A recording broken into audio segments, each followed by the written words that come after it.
আসসালামু আলাইকুম, কেমন আছেন সবাই? আমরা আলহামদুলিল্লাহ ভালো। নতুন একটা ভ্লগ দেখার জন্য সবাইকে ওয়েলকাম জানাচ্ছি। আমার গতকালকের ভ্লগে আপনাদেরকে দেখিয়েছি আজকে আমাদের বাসায় যে দাওয়াত আছে তার প্রিপারেশন নিচ্ছিলাম এবং কি কি প্ল্যান করেছি সেগুলো। আজকের ভিডিওতে আপনাদের সাথে শেয়ার করব দাওয়াতে আমরা কিভাবে সব কিছু রেডি করেছি, কিভাবে আপ্যায়ন করেছি আর সবাই মিলে কি কি খেয়েছি সব কিছু। আশা করছি আপনাদের ভালোই লাগবে।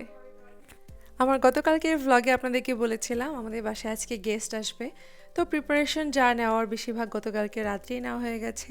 ঘরবাড়ি ক্লিন করা, রান্নাবান্না যা করা মাই বেশিরভাগ করে ফেলেছে। আর সকালবেলা উঠে আমি ভর্তা বানাচ্ছি, গতকালকে রাত্রে আমি আর পেরে উঠিনি। সো এখন আমাদের সব কিছুই করা আছে, জাস্ট ভর্তা করলেই হয়ে যাবে। তো আমি সব আয়োজন কিন্তু সকালবেলা উঠে করে নিয়েছি।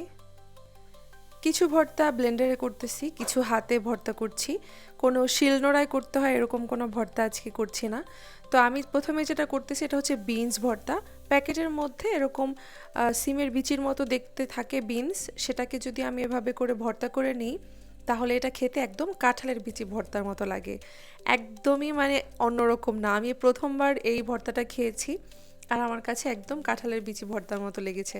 আমার শাশুড়ি নাকি সবসময় আগে এটা করতো, বাট অনেক দিন হচ্ছে এটা করা হয়নি। আর আমি আসার পরে হয়তো করা হয় নাই, কারণ আমার জানা মতে আমাদের বাসায় এটা প্রথমবারই করা হচ্ছে। আর এটা হচ্ছে বরবটি ভর্তা। এদেশেও প্যাকেটে ফ্রোজেন বরবটি পাওয়া যায়, ওটার মধ্যে একটু চিংড়ি মাছ ভেজে তারপরে যদি ভর্তা করা হয় এটা খেতে অনেক মজা লাগে। তো আমি এটাকেও ব্লেন্ড করে নিয়েছিলাম, বাট এখন হচ্ছে পেঁয়াজ আর শুকনো মরিচ দিয়ে ভালো করে একটু মিক্স করে নিয়েছি। অ্যাকচুয়ালি পেঁয়াজ ভর্তাই করে ফেলেছিলাম, ধনিয়া পাতা অ্যাড করেছি। তো আমার দুইটা ভর্তা কিন্তু রেডি। সব কিছু রেডি করতে করতে চুলায় ভাজতে ভাজতে আমি পেঁয়াজ মরিচ সব রেডি করেছি আর তারপরে শুধু হাতে মেখে নিয়েছি। এভাবে করে ভর্তা করলে কিন্তু অনেক কম সময়ে ভর্তাগুলো হয়ে যায়। আলুটাও সিদ্ধ করে রেখেছিলাম আর এই যে পেঁয়াজ মরিচ ধনিয়া পাতা কেটে নিয়েছি, যেটার মধ্যে শুকনা মরিচ দেওয়া সেটার মধ্যে শুকনা মরিচ দিচ্ছি, আর যেটার মধ্যে কাঁচা মরিচ দেওয়া সেটা কাঁচা মরিচ দিচ্ছি। বাকিটা কিন্তু রেডি আছে। এখন আমি শুধু হাতে ভালো করে মেখে মেখে আমার ভর্তার ডালাটা সাজিয়ে নিচ্ছি।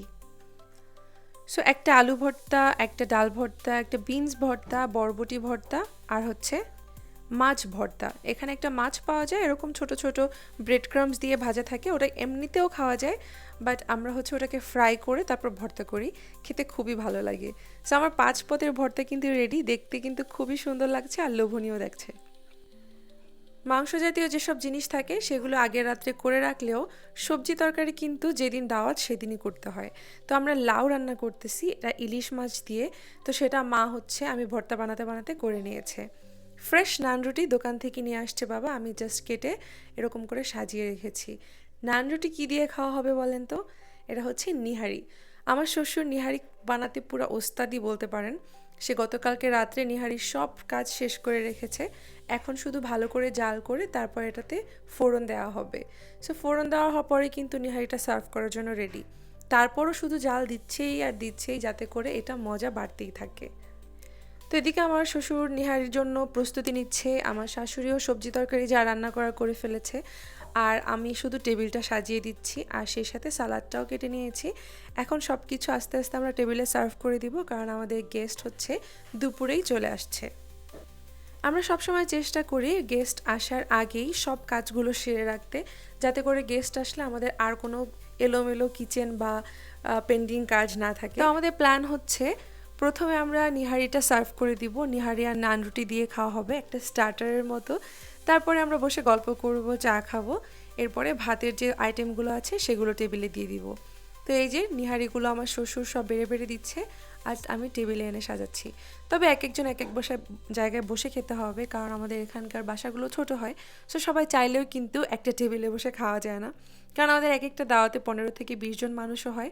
সো আমরা নিচে হচ্ছে একটা চাদর বিছিয়ে দিয়েছি যাতে করে নিচে সবাই গোল হয়ে বসে নিহারি খেতে পারে। নিহারিটা কিন্তু এভাবে আরাম করে না বসে কিন্তু খাওয়া যায় না। আর নিহারিটা এত মজা হয়েছে দেখে নিশ্চয়ই বুঝতে পারছেন। তো সবাই চলে আসছে এক এক করে আর এখন আমাদের খাওয়া দাওয়া পর্বও শুরু হতে যাচ্ছে। আমি সবাইকে খুব একটা ভিডিও করছি না, আর কারণ হচ্ছে সবাই তো আসলে ভিডিও বা ক্যামেরার সামনে কমফোর্টেবল থাকে না বা আনইজি ফিল করে। সো আমি সবাইকে আনইজি ফিল করার থেকে একটু বিরত থাকতেই চাই। তারপরও একটু একটু করেছি, আপনাদের সাথে একটু দেখিয়ে দিলাম। সবাই খাওয়া দাওয়া করবো এখন। বড়রা নিহারি পছন্দ করে খেলেও ছোট কিছু মানুষ আছে, ওরা হচ্ছে কিন্তু এইসব বাংলাদেশি খাবার পছন্দ করে না। তো ওদের জন্য আমি একটা অল্টারনেটিভ রেখেছি, সেটা হচ্ছে র্যাপ। এটা হচ্ছে একটা বিফ বা ল্যাম, আই থিঙ্ক ল্যামের মাংস হবে। ওখানে লেখা থাকে না, ওখানে শুধু লেখা থাকে ডোনার কাবাব। সো ওই মাংসটাকে আমি এয়ার ফ্রায়ারে ভালো করে ভেজে নিয়েছি। এরপর আমি তরতিলা যে রুটি থাকে সেটার উপর একটু সালাদ, তারপরে হচ্ছে কাঁচা পেঁয়াজ, শুকনা মরিচ এগুলো দিয়ে ভালো করে এটাকে র্যাপের মতো বানিয়ে সার্ভ করব।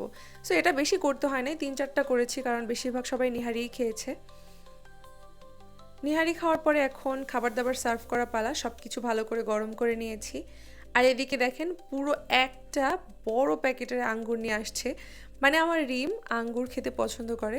যেই বাসায় এই দাওয়াত খেতে যেতাম আমরা, ও সেখানে যেই আঙ্গুর খেত, এই জন্য সবাই উঠোনে আঙ্গুর নিয়ে আসে।